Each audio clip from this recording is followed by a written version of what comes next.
Praise the lord.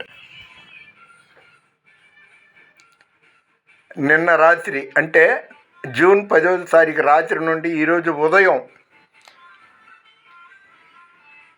మంచి వర్షం కురిసింది. ఆ తర్వాత డే మొత్తం ఎండగానే ఉంది. దేవుని చిత్తమే జరుగునుగాక.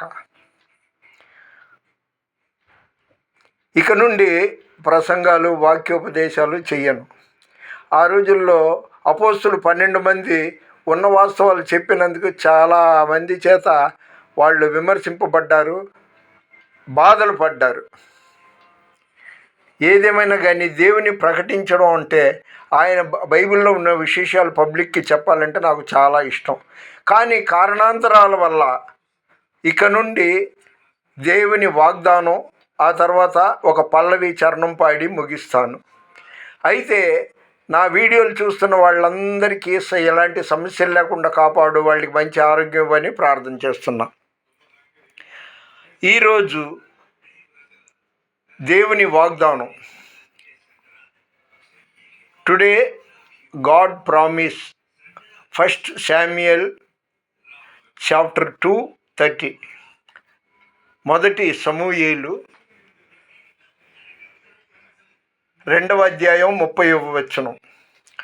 నన్ను ఘనపరచు వారిని నేను ఘనపరిచెదను.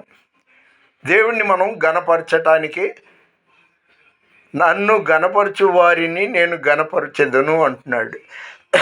నష్టం ఏంటంటే 24 గంటలు మన పనులు మనం చేసుకోవచ్చు, ఘనపరచవచ్చు, ఆయన మహిమను వివరించవచ్చు.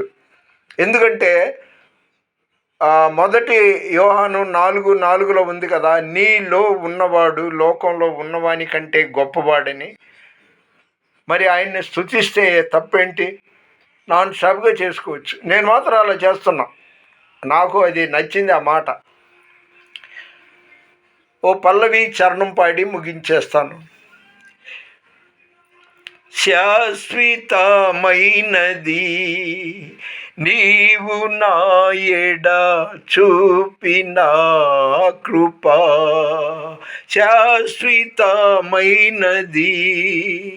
నీవు నా ఎడ చూపిన కృపా, అనుక్షణం నన్ను కను పాపవలే, అనుక్షణం నన్ను కను పాపవలే కాచిన కృపా, నీకు బహుదూరమైన నన్ను చేరదీసిన నా తండ్రివి, నీకు బహుదూరమైన నన్ను చేరదీసిన నా తండ్రివి, నీదు ముఖ కాంతియే నన్ను ఆదరించేనులే. హల్లెలూయా. బాగా పండిపోయానండి, వయసు చూపు కనబడట్లా. బయట నుండి బకెట్లతో నీళ్లు తెచ్చుకోవాలి, ఒంటరి వాడిని కదా.